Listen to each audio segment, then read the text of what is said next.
Okay, so we're live. Welcome back to the Magic Minds podcast. I'm Matt Burke. You're watching and listening to the Liberty's #1 podcast. You up the Liberties, you up the flats, but most of all, you up the Liberty market. On the show today, I'm joined by Paul McCormac. Paul, what's the crack? How you doing there, Matt? All's good. All's good, thank God. What a place. Yeah, it's beautiful, isn't it? It's a palace. Sunny Bray. I know, yeah. When I worked out here for many years, I didn't see much of the sun or the beautiful decor in your gaff. It was at night. This is incredible. Sun gaff. Yeah, it's unbelievable, isn't it? Very blessed to get it. I was amazed, actually, yeah, how we got it. I mean, I've done a lot of work and done it up, but yeah, it's a lovely space. Sometimes I curse the garden. Yeah, and you're running around in your mower. But I mean, we can't, obviously, maybe you might want to take a few shots before you go on the other side, but there's still the view we have and the vista we have out the window, and you know. Absolutely. I got a little bit of a flashback there when I drove up and I seen the apple tree. I'm from the inner city, as you know, and the only times we saw apple trees when we're climbing into people's back gardens to rob the apples. So I got a bit of a flashback there. Oh yeah, there's apples and there's plums and there's a pear tree and there's loads of different stuff in the garden. Ah, jeez, to be calling you the man from Del Monte next. No, I do nothing. Cut the grass. I would have liked it, but I tend to be very busy all the time doing workshops and doing stuff. So, you know, maybe someday I'll slow down enough to sit in the garden. Yeah, I suppose that's what old folks do, don't they? As they get older, they start to slow down, connect with the soil, connect with the earth more. Yeah, I love it, the fact that you say old folks. You're not definitely old. But look, that's what. Well, I'm in my 60s, but that, you know, that's not old anymore, is it? No, Jesus Christ. Guys, I've asked Paul to come on the show because Paul is the creator of Holotropic Breathwork Ireland, an extensive background in psychotherapy. I think I can remember you've done psychoanalysis, some shaman works, lots of deep work around trauma, and that's been born out of his own trauma and his own difficulties. And I'm going to try to explore that and share that with you because I've spent some time with Paul doing holotropic breathwork, and I'm absolutely enamoured by the work that he does, but then also his attitude. And Debbie kind of sums up my pal Debbie Collins, the sacred clown. He has this beautiful way of dealing with trauma, has all the psychological studies now, but brings a lot of humour, and I love that. Is that important to you, actually? Well, it is the way I am. It's not. It's. I mean, initially it was challenging because people didn't like it, because there's all this kind of gravitas that, you know. Oh no. And like, that's not me. I just, you know. And the thing about breathwork is, you know, is you got to be authentic. It's about learning to be authentic. The first thing that I was exposed to was authentic movement, which wasn't breathwork, but it was you know, learning to move and express as you are right now, as opposed to kind of presenting. So I've just had to honour myself. Yeah, and I wouldn't be an atypical. Most therapists are introverted, but you know, I'm an extrovert. I've been an extrovert. Whether I developed it as a result of, like someone said to me the other day, I'm very resilient, and I hadn't met this person ever before, and he said, "You must have had a poxy childhood."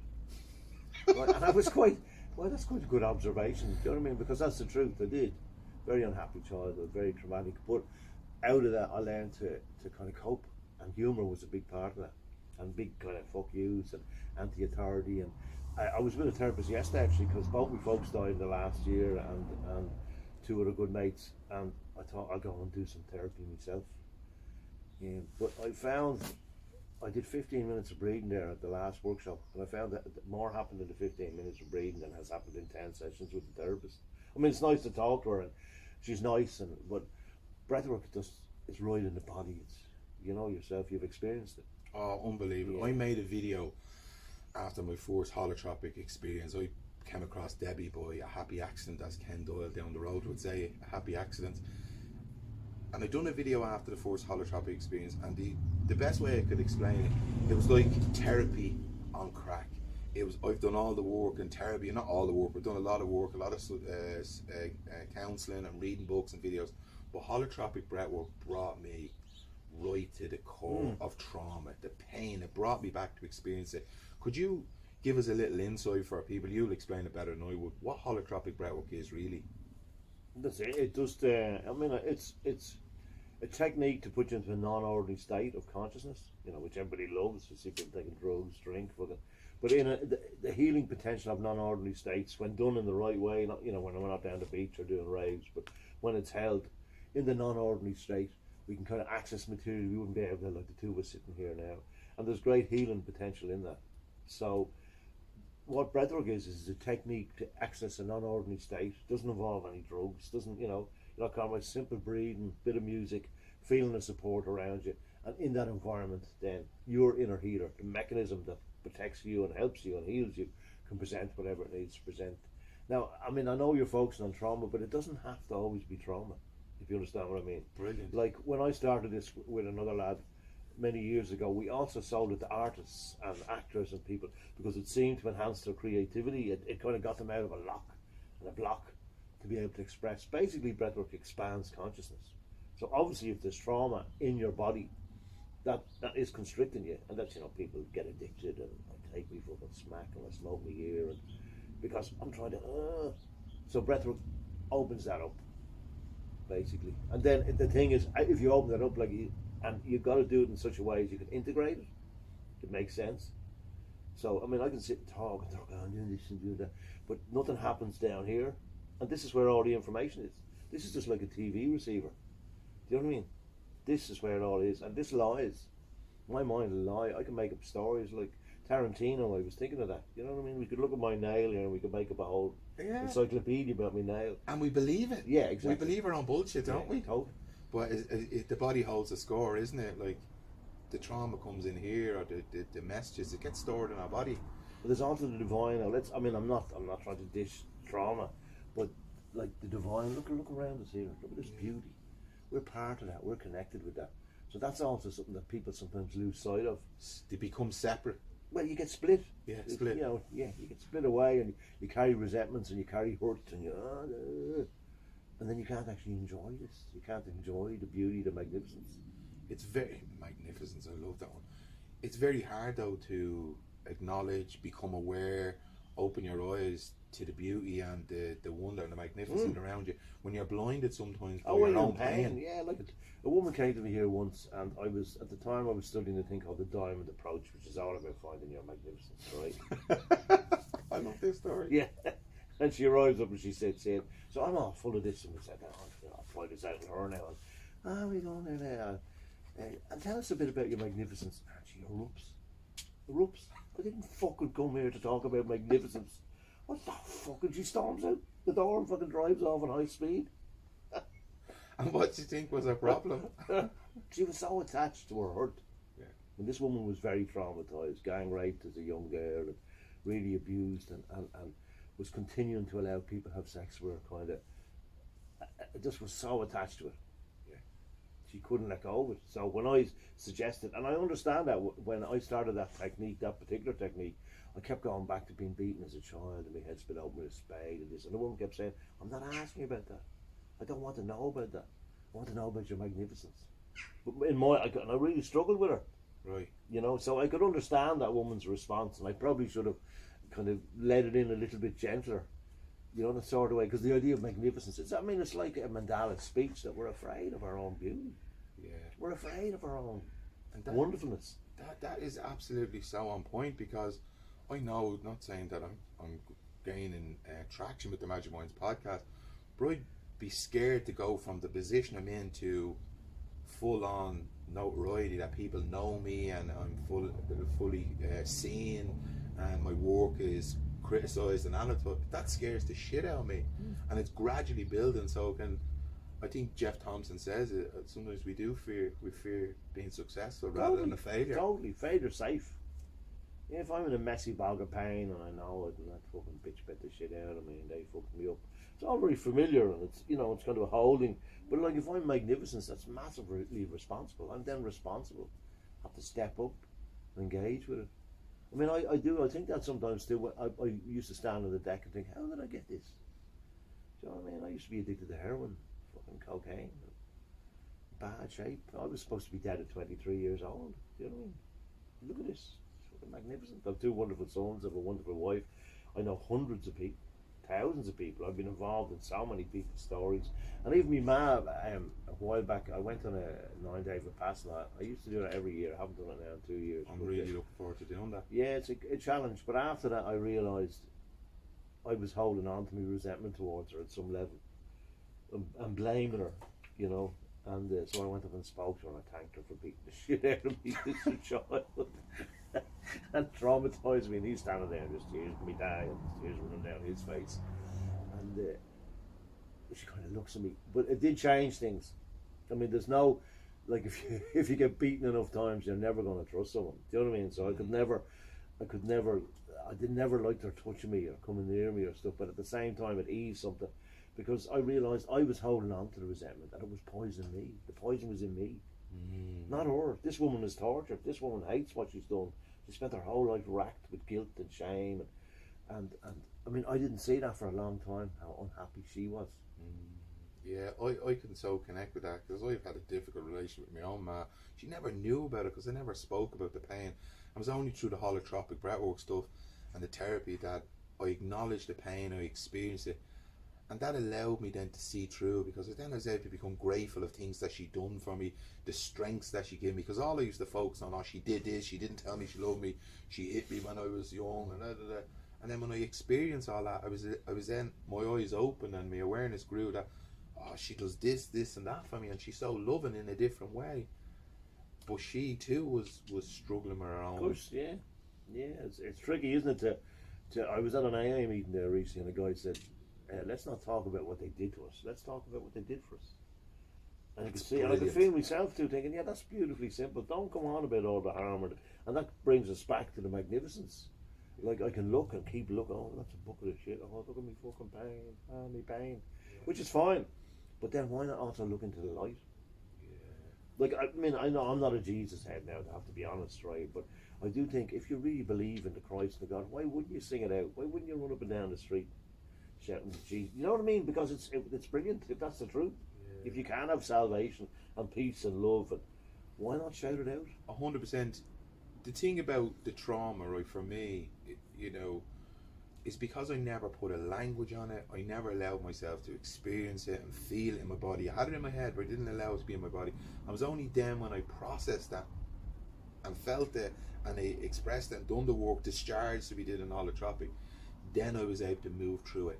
It wasn't holding on to me, and I wasn't holding on to it. So there's a bit of that in it as well, isn't there? Yeah, that's why you need a physical therapy. Like, talk therapy is great, and your filtering and your marketing department's putting all the information together, and that makes sense, and we need to make sense. But, like, this is the engine. This is where the memories are. I mean, this is a little filter that we can, oh yeah, I remember that, but this is where it's stored. So if you don't do some sort of body work, I think, my first training was an analyst, and it's great, and you sit down and you take notes, and people talk about their dreams, and you get into their imagination, and it's very revealing. But there was no change. I began to notice people were not changing. They were coming back every week, and sometimes you'd have to see them 2 or 3 times a week, because that was the model, but nothing was changing, if you understand what I mean. There was no change. Then I kind of got more into addiction, working in a rehab, and seeing something like the 12-step program. If people actually practice the program and change their behaviour, things did change and their feelings changed. But they had to take action first. And then you begin to see it's grounded in the body. The spiritual is grounded in the physical. So it has to be physical work done. It can't just be sitting talking. I mean, I know that's great, and it's great. Oh, yeah, And like the woman I went to see yesterday, she's a very nice woman, and she sat there a few weeks ago crying, and I'm kind of looking at her. Well, what are you crying about? She says, "But what you told me is really sad." I said, "Yeah, but that's mine.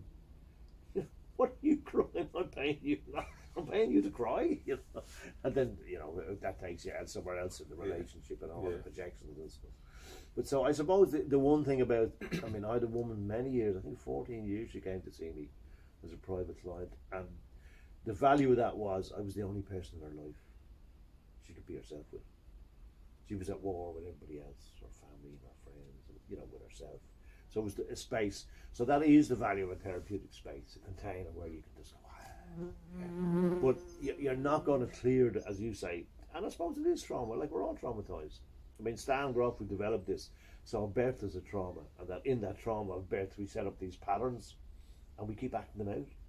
So it wasn't just, he wasn't just locked into childhood or biographical material.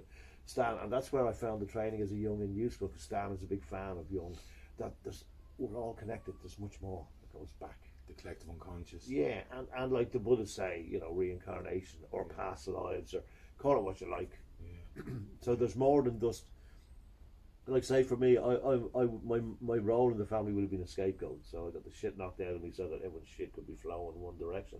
But then when I started doing the breath work, I began to have experiences of being on Inca Mountains and being fucked into the fire, and so there was a link. Do you understand between the actual biographical and what would be called the transpersonal outside, and then your mind starts to go, oh Jesus, I don't know what the fuck's going on.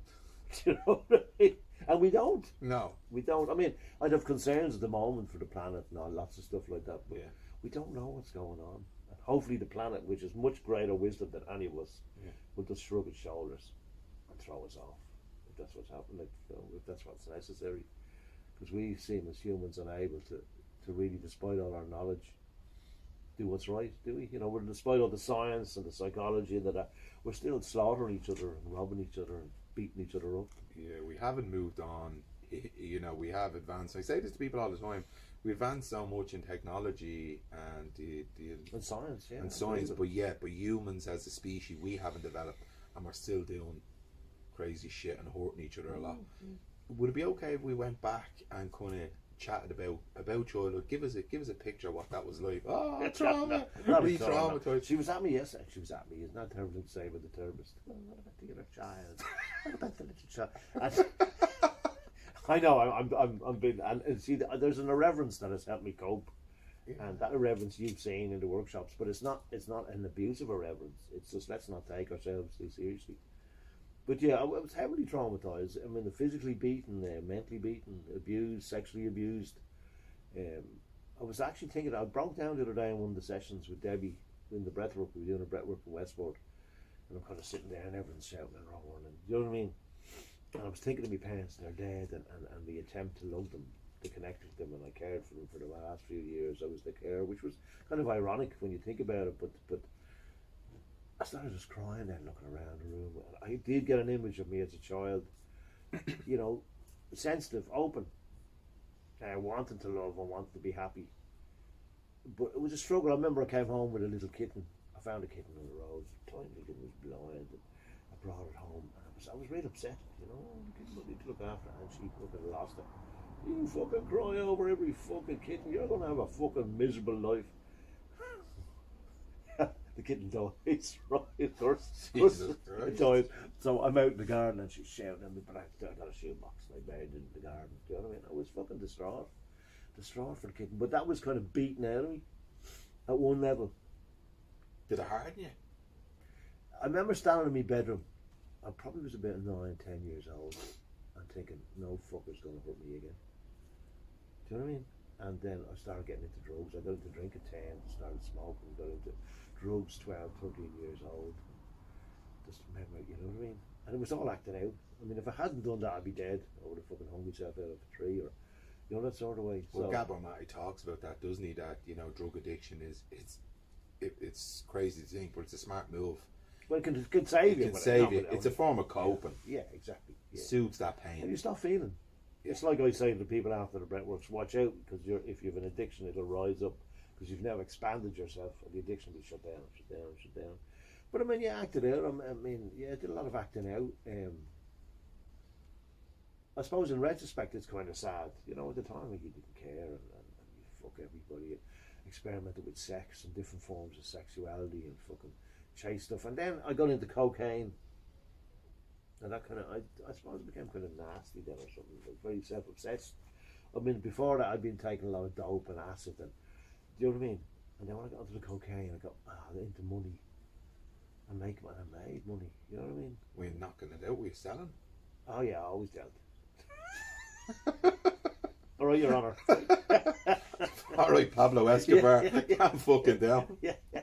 But I mean, I remember sometimes like we're going to kill, were you? Knocking out water bags. I had a flat in Donnybrook, right? Not a bad flat actually, but a bit smelly. But I'd get a big bag of coke and I'd stick it in the fridge, and then I'd come to on Sunday and the bag would nearly be empty.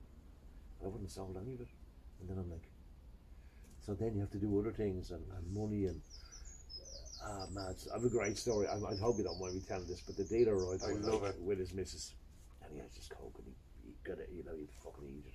Yeah, he opens up the coke. I don't know, it was about a key of coke, and kind of goes, oh, look at this, right? And he drops it, and it falls on the fucking carpet, and the carpet was one of these deep piles. You know, there's really shit. You don't see them anymore. Shitty wiry carpet, right?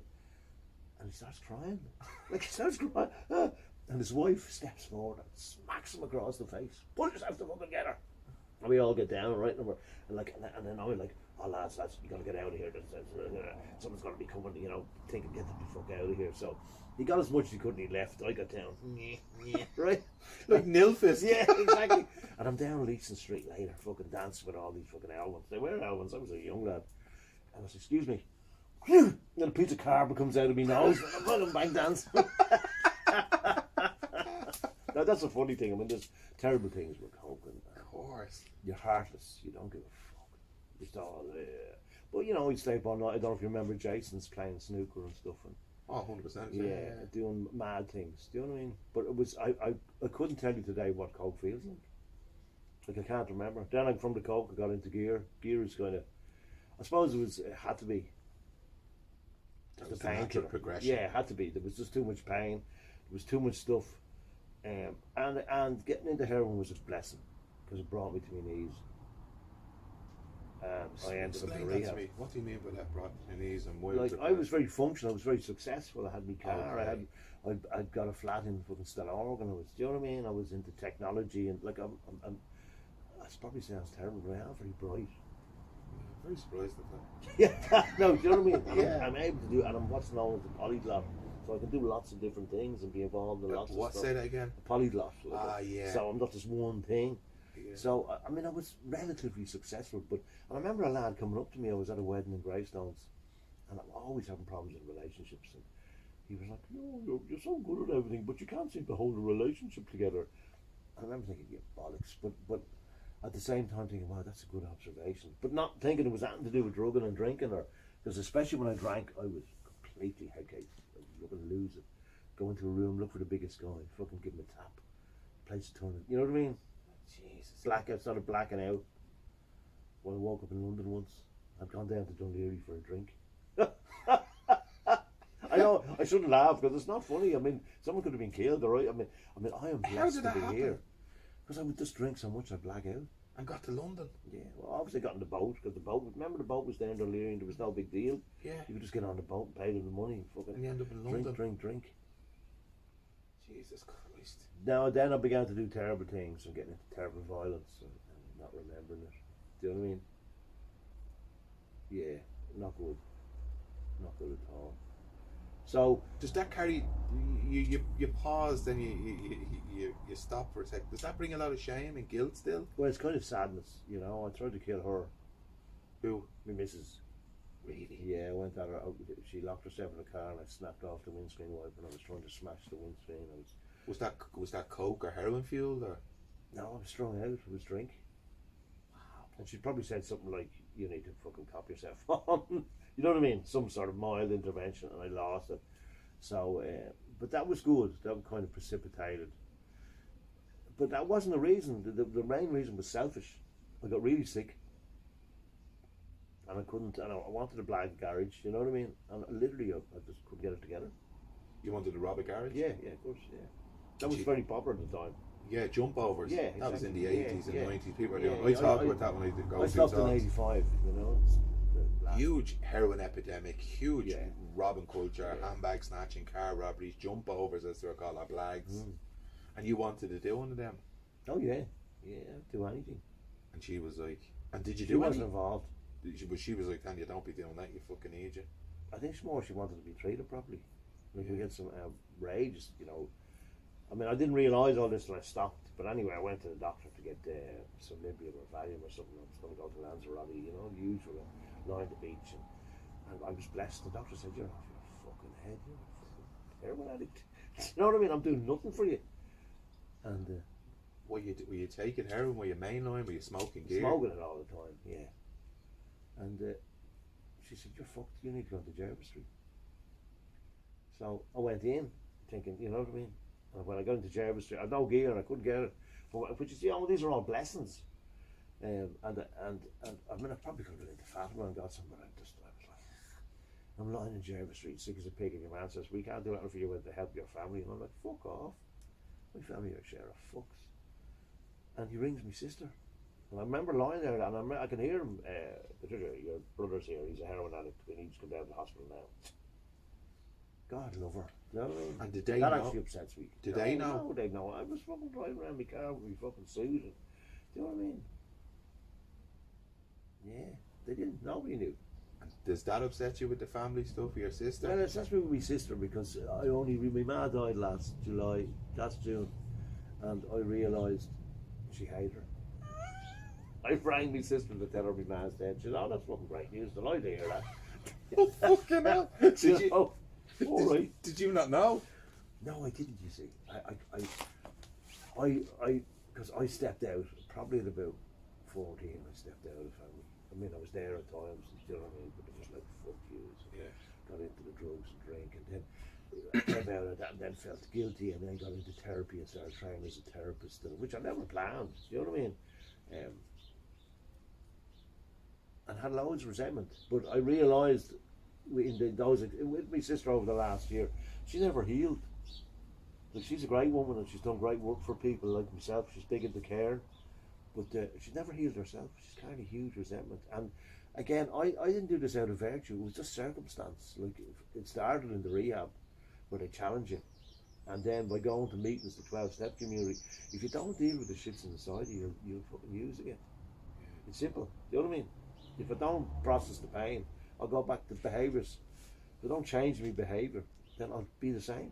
Yeah. And like they say, you know, if you come into AA or that, as a horse thief, you're a better horse thief if you're not drinking. Do you know what I mean? Because you're fucking. So I realised with my sister, it's God love her. I felt sad, and then she kind of started opening up to me over the last year, and which was useful. And like she was saying, "Thank God you're fucking here, because no one else can validate my experience." Because my ma was famous. She was an artist and did great work and did great work in the local school, teaching kids art and bringing kids, you know, look, who are disadvantaged into the education through art. She did wonderful stuff. I never could appreciate that because I fucking hate her and had resentment. Do you understand what I mean? I couldn't see that side, and at the funeral, all these people queuing up. Even in COVID, they all came down and Betty this and Betty that, and I was thinking, that's not the fucking, you know. What's that old saying? House Devil, Street Angel. Was it that one? I think she was a paranoid schizophrenic, to be quite honest with you. Really? Yeah, it was never treated. Did no one notice this? No, like, we did in the house. Yeah. No, they thought she was a bit quirky, but she was doing art. She just thought she was an artist, and that's just the way she goes on. Yeah, she was grand, and I mean, but she was also great. She did great work, and I never enjoyed that. So that's a sadness. That's a loss. That because of my own resentment and hurt. And when I think of this about loads of people, I sometimes see them on the floor, you listen to them in the shared circles, and they come in, you know, I'm retired now as a practitioner, but they sit in the practice and they're talking, and you think, you're just living in your wound, you're living in your pain, you're not living. You're so, as you said, you're so caught up with the toothache that you can't fucking see what the beauty that lies around you. And I'm the same. I mean, I've done all sorts of stuff. And I remember the first time I think was drinking ayahuasca. I went to Mead and I drank ayahuasca. And I'm lying there and the fucking stuff has me whacked, right? And I'm thinking, I'm totally attached to fucking pain. We live, you know what I mean? But there was a little kind of glimmer that could change. And that was fantastic. That's a big one, isn't it? Yeah, I kind of missed it then, but that little glimmer, wow, I could be different. I don't have to always be looking at pain and looking at me woundedness and me poxy childhood and all the mistakes I made, because I did terrible things, man. Yeah, me too. Terrible things. Terrible things. For sure, and I'm probably responsible for people's death. Not directly, but by supplying them with fucking Class A drugs. How do you know what I mean? How do you sit with that? How do you deal with that? What's your... Well, I try to rationalise it, and I've been through a lot. I mean, when I started at breathwork, I fucking puked to me ring all over the place. It was very difficult. Do you know what I mean? And I realise now in retrospect, the same thing when I started drinking ayahuasca. I was so sick, and I was thinking, why am I so sick? And all these other people are sitting here fucking... I realised it was karma and all the stuff I had to clear. You know what I mean? And I'm not bad. I'm a very decent human being. But so a lot of people say. Yeah. You're not bad and you're not good. There's badness in you and there's goodness in you too, and it's about what you shine the light of and focus on. It grows. I think what you said is very significant. It's getting that, and I talk about this in program course I run. It's getting that glimpse of awareness that you can create a space or a gap between your pain and something else. Love, kindness, compassion, hobbies, God, Jesus, Buddha. Because we get so consumed, but when you, as you say, you've seen a little light and then it goes. And I say, but you can create that and expand that And gap. once you see it, that was great to see that. Yeah, because I remember rolling around on my floor crying, and then something happened in my family, and I let my pain go. I attended to what I need to do, and when that was gone, I came back to my pain, and I asked myself, why is the pain not with you when you were busy with your family? I said, wow, you can create a space, a gap. You can let me pain go. It's a choice. I know that's probably hard for people. Well, I think you need to get well enough to like you know, if I have to go and get gear or fucking drink, or you know what I mean, or caught up in an addiction, I can't. There's no space for that. The addiction drives everything, you know, that sort of. But so if you can stop, if you can step it back for whatever the attachment is, or if you're codependent, that me Johnny and this, or I mean, my wife was codependent, and she would say that she is thankful for me coming into recovery because it changed her whole life and all her relationships. So she thanks me for it. So which is grand, because I mean there's no point in us hanging on to it. And I had a great experience with a man. I did a lot of work with a man called Josep. He's a Spanish kind of ayahuasquero, and we were doing it in the circle one day, and I was, you know, like that. You saw the emotion that's there. I'm not happy about the way I behaved towards her, and he was like, he calls me up, right, like, cause you're all sitting around, and he fucking whacks me in the chest, right, like whacks me, like, I fall over, and he says, it's done, and he's actually right. I've never felt that kind of mad, you know what I mean? I feel sad because it's a sad thing, but it was gone. Amazing experience. Literally punched it out. Really? Yeah. Fuck me. So I mean, there's different ways of, you know, of working physically. Breathwork, there's meditation, there's yoga, there's Tai Chi, there's exercise, as you say, there's sport. But I think that other directedness, in AA they talk about constant thought of others, which is impossible because we're all very self-obsessed. But to try every time you drop in, pull out, like you said, come out, think about fucking kids who are fucking in fucking with spina bifida. Think about how people on their own, people, you know, Bill, me mate, who built that place in Westmore, lying there. He's been lying there for 3.5 years, can't even go to the toilet, can't wash his own teeth. Like, there's people suffering. There is real suffering. I'm not really suffering. Because your woman says to me, I say, oh, the trauma of the child and stuff. And I kind of said to her, yeah, I hear you, but I'm not suffering now. Do you know what I mean? I might have health issues, I might have family issues, I might have to deal with grief, but that's life. So the trauma, I'm not living in trauma, and I'm very blessed not to be in that, and to have facilitated, I think I've facilitated lots of other people to move out of their trauma and to become free. I think what you said is very significant, and the Buddha's training and teaching teaches that we create our own suffering. The second arrow, the wound happens, but then we get the arrow and we keep stabbing ourselves. That's proper suffering. As what you just rightly said there, we can't deny health problems, family problems. That's not suffering. That's just life. That's life. That's exactly. dealing with that's like dealing with the weather. It comes and it goes. It rains. It's sunny. These things are experience of our human existence.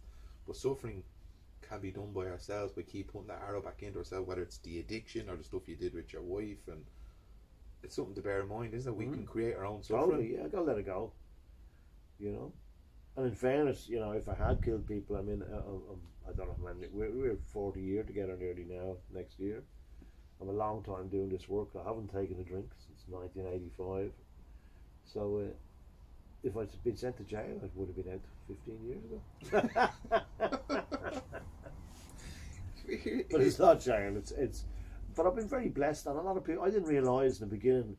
I mean, a recovery is definitely a big part of it. When I came into recovery, people were very kind to me. I didn't see, you know what I mean? Yeah. I didn't see it as kindness. A counsellor, he was gay, and he was very good, and he brought me to his house. And I remember sitting there saying, "You're trying to fuck me, aren't you? Isn't that why you brought me here?" And I had no sensibility, I had no boundaries. You know what I mean? Yeah. I didn't. It was kind of all eat, shit, fuck, whatever, all sensation based, and no sense of. And I didn't understand, why do people stay together? And how come he loves her and he doesn't love her? Like, why don't they just fuck each other? And, it was all over the place when I think about it. That's very significant. And I want to ask you, because something you touched on earlier, you said your man said to you, you can't hold relationships, or you have difficult relationships. How did you how did you solve that? Because I know you've got great relationship with your wife. You spoke about Debbie and Nora and all the That'll be boys, yeah, I have two and your great sons. kids, Yeah, and yeah. you seem like you have mastered, and that's something It's all I'm right. working on. It's all right. It's Yeah. how did that work for you? Because that's a big project of mine, and it's working of late. You know, great relation with my mom, my dad, my family. It's the intimate stuff. How did you I suppose just over time. I mean, I obviously got lost in therapy and other people's business. You know, that sort of way, by being a therapist and a carer and a counsellor and working in the rehab, and, which is all great. And but I think it was practice, daily practice, slowly realising it's not all about me. And it's as simple as that. But like slowly realising, I've been lucky enough to people around me, and my wife especially, who always, you know, she says, "I know when you're lying, Paul. Your lips are moving." That's a lot. Or also, it's not all about you. It's, you know what I mean? Because we'd be talking about something, or fucking a friend having an affair or something, and I'd be, how would you be now finding an affair? It's not all about you, Paul. It's not all about you. But that's part of it. I think working a program, and the program has been a huge part of being out of the 12-step program. Really? Yeah, huge part. In and out of it. You know what I mean? Admitting powerlessness, having some level of humility, trying to get honest. But there is, now, I mean, someone caught me out the other day, sadly, and I suppose I should admit it really, there's a part of me nobody gets. What's that? It's just me, a part of me though, you know, from that, at that age of like, no one's going to hurt me. I kind of, there's just a part that people don't get, and even a woman called me this the other day, she says there's loads of people who think they're your friend, and they're not really, are they? And I was like, no, they're not. No. I could walk away in the morning, I know that. and it wouldn't bother me. I'd struggle with me missus. I mean, I could walk away from Debbie and Nora in the morning. I'm going to even practice it now in a few months, to step back and to see how much my ego is attached to it. It's a good exercise in letting go. You know what I mean? Hopefully I'll come back in a couple of months. Yeah, that is part of the trauma. That is the damage, like you were referring to, that the inability, object relations. It's kind of learning to relate to like substances and money, and you know what I mean, because you don't understand true intimacy, true love, true care. But thankfully, through things like the breath work and those physical experiences and the love of my wife and children. The children were, I mean, I never wanted children. After my own childhood, I thought, I'm never getting married, I'm never having children, and it happened. Yeah, same as myself. I never planned to have kids, and it just happened. And they're a blessing. I think that's a significant piece that you say there about that. There's a party that people don't know, and you're acknowledging it. It's the kid in me that's never going to get hurt again. And that's something I try to talk to people about. You know, when people say that they're healers and they're healed, I believe, this is my own belief, is that there's no healing. There's forms of soothing and minding and coping mechanisms. But that little boy, as yours was 8 or 9 or 10, mine was 8 and 7, he's still there. And he can stoke his head at any time. So I have to be very mindful of that. So there's no healed going on. He's still there, and it's a part of us that we don't show because it's not needed all the time either. But it's there. It's also very vulnerable. But I mean, I think there is healing in the sense that it's like a cut. The cut is healed. Do you know what I mean? And there is a scab on it, but it can be opened up. And obviously, it's back to behaviour. So if I don't have a program, be it Buddhism, be it Catholicism, be it whatever, where I'm thinking, I'm trying to be spiritual, trying to be honest, trying not to be selfish, trying to mind my temper, trying to be full of pride and arrogance. So I don't feed that beast. Because that child is also very angry and kind of and that's what I saw at that time in the meditation. He wanted vengeance. He wanted kind of retribution. Like, I mean, why? Anger is a useful emotion. We'd all be slaves if we weren't able to go, fuck off, get away from me. So a lot of us have resentment, and it's human, but it's poison. You know, that sort of way, poison. So, I mean, I don't know, there are very vulnerable, like, you know, with the breathwork, you're lying there, oh, jeez, it's like you're wide open.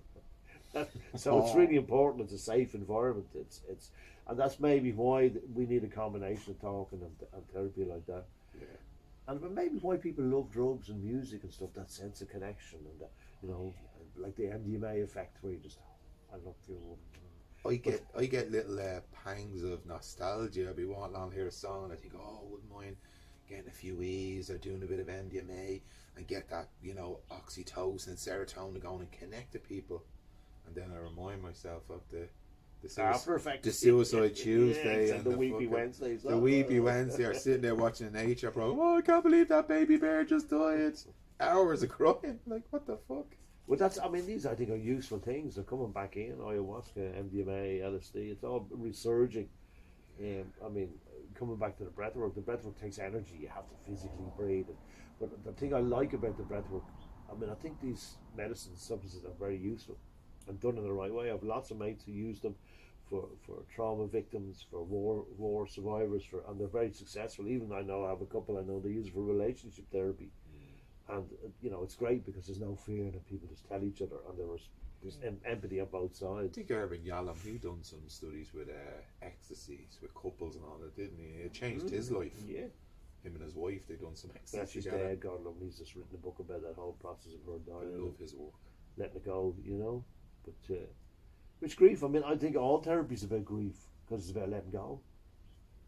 And that's why in my own situation, so I suppose I did all that. Went to the, coming back to the story, which you can go to meetings.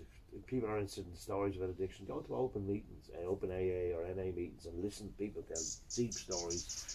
Sometimes it bores me. Like I went to an AA meeting the other night, people start talking about drinking, and I'm thinking, none of you have drunk in fucking years. Why are you sitting here talking about drinking? Now the theory is the purpose of the meeting is for the newcomer. But you'll get meetings where there's no newcomer at the meeting. And I'll be thinking, why are you all talking about drinking? Why aren't you talking about your missus or your fucking health or what you're doing? So you have to be careful of that. It can become very safe to talk about. And that's another reason for resentments. It's very safe for me to sit here and say, all these traumas and stuff. They're very familiar. What's frightening is that woman's experience. Let's look at your magnificence. Yeah. Let's look into the light. And the churches have been trying to sell it to people for years. Let's be spiritual. Let's look at the wonders of nature. Let's fucking bow before God, whatever God is. And that was beaten into me. So I'm blessed, coming back to my sister and stuff. She was very successful and wasn't brought to her knees.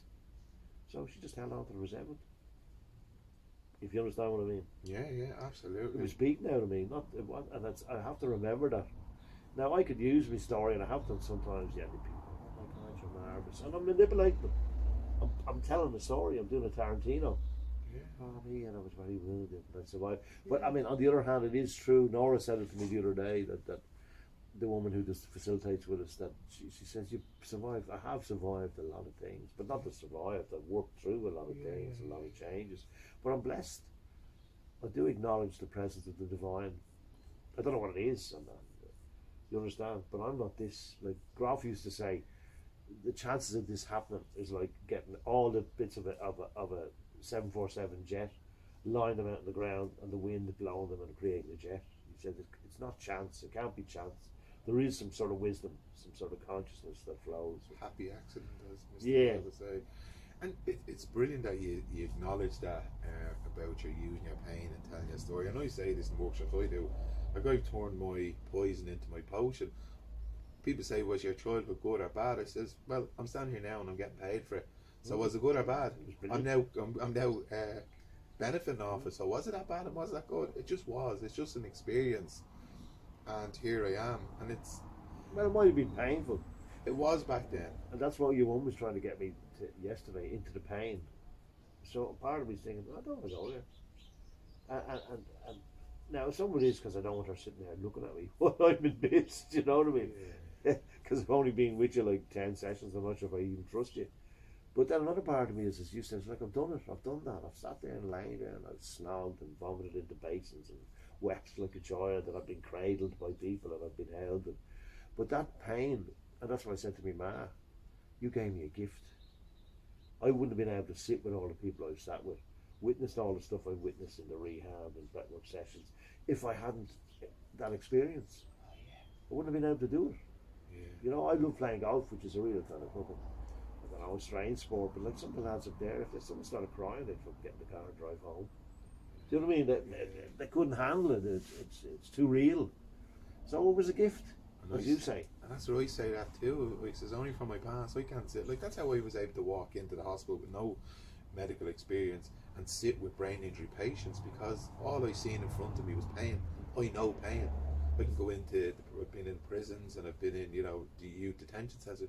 They're just human beings to me with pain, and that's what my past and my experiences give me.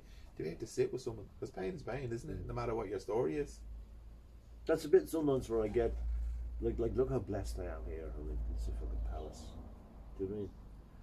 Like, what would I worry about when I go on a holiday? People come out and feed you grapes and all, do they? Yeah, exactly. Do you know what I mean? Like, but then, when I worked for the Drugs Task Force and I worked in Rialto and Tala and different places, you think, wow, I couldn't totally make sense of it. And then they're being drugged out of their heads with methadone and stuff, and thinking, like, that's not really the way to. Circumstances, it's kind of strange. It really is strange. Like, I'm blessed, and that's all I can really focus on, and accept the blessing, rather than. I remember sleeping in the shelters down there in Bray at one stage, and different things. They were different times, But I have always worked. That was something that came up in the therapy yesterday. Since it was that size, I've worked. Me too. I got my first job at 10 years old, and do you know what I mean? I have a strong work ethic, because I was talking to her about in come November I'm going to stop, and then I'm looking at her and thinking, I'm not going to stop. No, I'm going to step away from something for a while. Do something else. Yeah, totally. I've already planned. I'm going to do a medicine work in probably Corfu or Croatia. So I'll invite people if they want. I'll get a villa, make sure it's nice and safe, it's nice and warm, and get some MDMA and LSD, and get a very small group of people who I know can handle it. And we do a week or so of work, Wow. which I think would be amazing. Incredible. Yeah, and I'm going to see that woman in Newtown. I want to talk. She wants me to do it there, but I think I prefer to do it outside the country. And Okay. I mean, that's underground now, so you didn't see that. But and then a guy rang me from Castleblaney who's just up Samson. He wants people to come and do workshops there. But I'm thinking now we've a workshop next month where we're building the drum, and then we do a bit of breath work. And also Jean's garden. I was thinking we need to get out of that room. Like, the room is great and the work is great, but there's 6 acres of incredible. And we did a walk on Sunday morning, and just the amount of stuff. And the healing power. One of the best things I ever did was I did a vision quest in the Hebrides, where they just left me on an island. As part of the shamanic training, there's different bits. I went to Peru, I went to Scandinavia, but this was one trip to Scotland. And they just left me there. And they said, we'll be back for you tomorrow. Right, and I sat out, and it was probably one of the most profound, and I fucking screamed and roared, and the wind howled, and there was lightning, and it was really, I don't know. My intention was to live with an open heart, because my heart was closed, even though I was caring for people and helping people. Help is the sunny side of control, so I was trying to control everything. Yeah, so, and they came back for me in the morning, and I wept, and they brought me back to the centre. I just kept weeping every time I saw people. Just started weeping. My heart had been opened just by sitting out. Do you know what I mean? Just by sitting out in nature. And the same with the Vipassana. So I mean, all these techniques are great, and therapy is great, and all the models are great, but nature has its own power if we can connect with it. Yeah, if we can connect, Yeah. if we allow ourselves to. People are always talking, and I'm not dogging anyone or putting them down. People saying this is great, sea swimming therapy, ayahuasca, breath work. There's so many things out there. But for anyone that's in addiction or struggling with mental health or trauma, what's your go-to thing to tell them to do, or where would you meditate on the problem? Yeah. Daily change your behaviour, and your feelings will follow. It's that simple. Yeah. If I keep doing the same thing, I'm the same person. If I change it, I'll be a different person. Like, my wife thinks we're crazy. The breath work and ayahuasca. I mean, we've had great sessions in the house here. And, I mean, she sees no one's acting like, but she still thinks we're crazy. She kind of knows that we're all. A lot of the people in those areas they've had restlessness and discontent and unease, searching. I mean, I was thinking that yesterday. I was driving along and I was looking at this woman and thought, I've spent most of my life looking for my mother. I'll never get her. Do you know what I mean? So it's a big fantasy that goes on with me. I mean, I have a beautiful woman here. I can still be the search, something that's missing. Like, you know what I mean? Yeah, has it subsided though? Oh, totally, yeah. Yeah, because I have felt that I've always been looking for something, but I found it when I turned in and I found my heart. Creation is what brought me into my heart. My heart is heaven on earth, and I've never loved this deeply. And I think that's what I was searching for, love. And Of it's course, there, yeah. but it has subsided So Well, the craving. I mean, the Buddhists say craving is the greatest source of misery.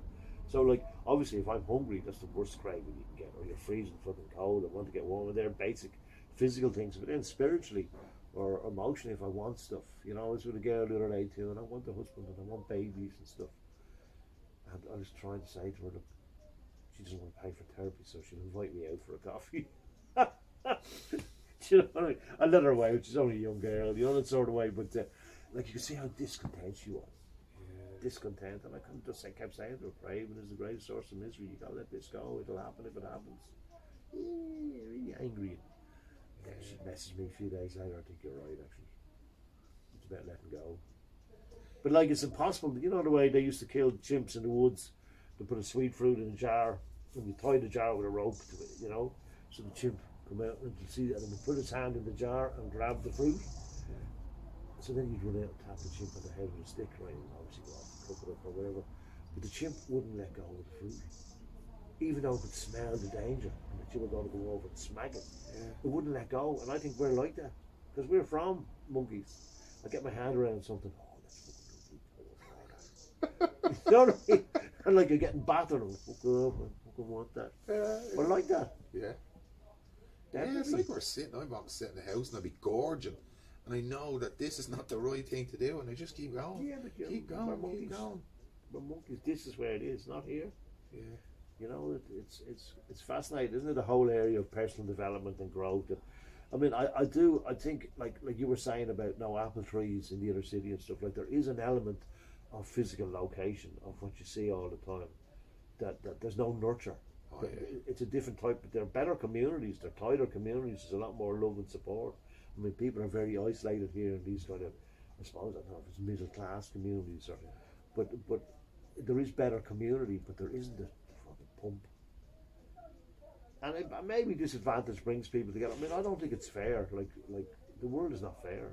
Oh. There's no fairness. There's no kind of do good and you'll end up. I mean, I remember saying to Dara, lad, we do the breathwork with, sure, would be great. We get to heaven and God would say, well done.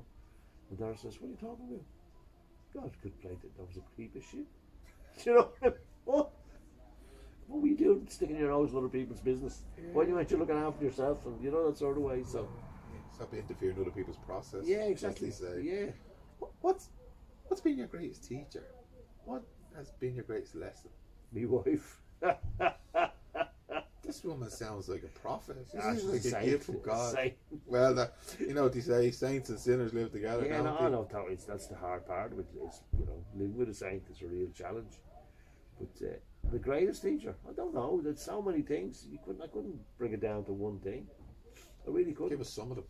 Well, obviously, definitely the 12-step program, the meetings, the sharing with people, the honesty. The breathwork has been phenomenal in its own way. You know, working with the ayahuasca and meeting people that way. Just life, meet parents in their own way. You know, that sort of way.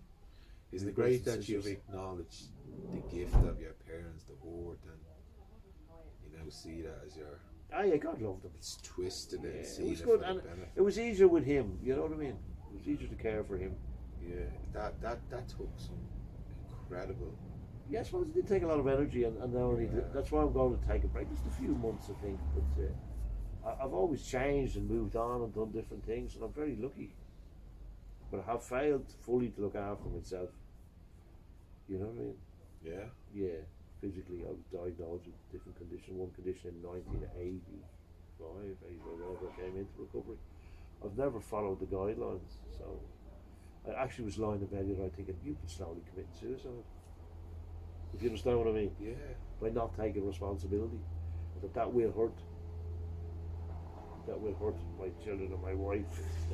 So I mean, I'm being dramatic, but you know what I'm saying? No. I'm as human as anybody else. Yeah. In terms of I'm not perfect, but I've been very blessed. And I am very bright. That's what I didn't realise. I'm very bright, great capacity for information, and a great capacity to engage with people. As you said, you know, bring us back to the start of the conversation. That I'm not an atypical therapist. That's, I think, what I connected with you, and I probably connected with you more on the last breathwork I was on, and I seen you having your difficulties around your mum, and you cried. That you're very human. Like, you know, you talk about your physical difficulties and your trauma, and you're open about it, where society sometimes presumes that therapists have a sword. Anyone I speak to, when they hear me tell sword, they go, I thought you had a fucking sword. I said, no, I'm a fucking basket case. I'll be up there crying and eating me fucking apple cake at the one time, stuffing my face. And it's about showing that human side, isn't it? Totally. Yeah. I mean, people are probably afraid, you know, that sort of way. I mean, I think there's too many therapists in Ireland. You know, this young one was looking for a therapist and she wasn't happy with the woman I referred her to. I'm not going to take her on. I don't take people on anymore. You know, it's too much to be taking on a relationship with someone now. But I want to kind of move into different things, and I want to move more into the music and art and just being creative. And that takes time. You can't be then sitting there and waiting for the doorbell to ring and then, do you know what I mean? So, but I was looking at the list and I was exploring and thinking, okay, there's a couple of people I could refer to. She wouldn't go to one or two of them because they're quite dear, and some of them won't do reduced cost counselling. And then I thought, there's fucking too many therapists. Too many healers. Yeah, there's like a place in Shankill, there's about 9 of them. And then there's other people, like Shankill's only like, what, 4 miles that way? There's about like 40 therapists within a mile of each other. And I'm thinking, that all doesn't add up. There's so many therapists, so many of these healers. Why is there so many fucking people in trouble? Like when I talked to a girl who wanted me to do work last week, and she told me, I told her what I do, and then she said to me, oh yeah, I do stuff myself, I'm a healer. Oh yeah. And when I hear that, the bells go off. I go, fucking healer, will you stop the fucking lights? And There people say are that, some healers though. people say that to me, that I'm a healer, and I go, if I was a fucking healer, I'd fix my car first. Yeah, exactly, yeah. I I would be cynical, but there's nothing wrong, and I think that's a useful thing, to have a healthy cynicism. I mean, the world is wondrous, the universe is amazing, but healer, I do find myself reacting, or if someone says to me I'm a healer, especially if I know them, and I think, you know, like a healer, you're on an ego trip. And that's part of why I want to step back from the breathwork for a few months, just to check that it hasn't turned into, because we, as you've seen, the work that we do, and the work we do on the Sunday morning, and which is, it's all intuitive for me, I just do it. But I always think then after, now, is that an ego trip? Is that an ego trip? You know, like, so I think to step back from it, and just to well, yeah, it is a gift, it is, and you know, because I wouldn't like to waste the gift either. And I mean, Jean is a great woman, and she, like, I'm only 62, nearly 63, so I mean, there's loads of time to do stuff, and I do feel I have an obligation, you know, like a social responsibility, if you like, but it doesn't necessarily. I mean, I could go gigging with the girls, and I could bring as much joy to people, or do weddings or funerals, or you know, or start running different types of workshops, like start running different events where people can be themselves, and it doesn't have to be all dressed up as therapy. Of course, It's I life, want to you know? hear from you and what you're, the path that you're moving in. And I listened to a significant podcast years ago by David Kessler and Brene Brown about the grief model. You know, I think there's 5 stages of the grief model, and David Kessler with Kubler-Ross's family, they brought in a 6th, which is creativity. We move from our head to our heart using creativity, and that in itself, yeah, you know, you have the Kubler-Ross model, you know, the ebbs and flows, but then they brought, as a 6th one, was creation. Creation helps us move through our head to our heart, using our hands, using art, using stuff. That's one that, and as you talk about in the holotropic, it may not just be trauma, but artists can use creativity, creativity. And I found my greatest release of pain was writing poems and talking, and the videos I make, and this shit here has been a great healer to me. Fantastic. Yeah. No, definitely. That's what, like, life is life. Like, labelling is dangerous. You know what I mean? So, like, as soon as you say trauma, sorry. Everybody stiffens up, you know. So if you Trantosaurus Rex. you try to talk about life, like it's life. Yeah. But also, if you talk about love, people are like, oh, fuck's sake. You talk about love's more acceptable now. You don't think? Yeah, no. You put a post up, or anyway, you start talking about, you know, trauma and you know, judgment. People are on it. You start talking about love and God and light, like, oh, this fucking thing. Yeah, God, I feel sorry for the churches and ministers and people, true believers. Yeah. Like, if they have that faith, it's hard, you know, because the churches are great and all their models are great, whatever model you take. But when you have to find your own way, really, haven't you? Absolutely. I suppose therapists are the modern priests, and that's maybe why there's so many in Ireland. Yeah. But I'm very cynical about it all, you know, and there isn't enough control. There's no licensing still for therapy, so and I mean, I know people mean well, but like licensing and special kind of quality control would be useful. I'm very mindful of your time because I know you're going to have to do other superhero work in your community.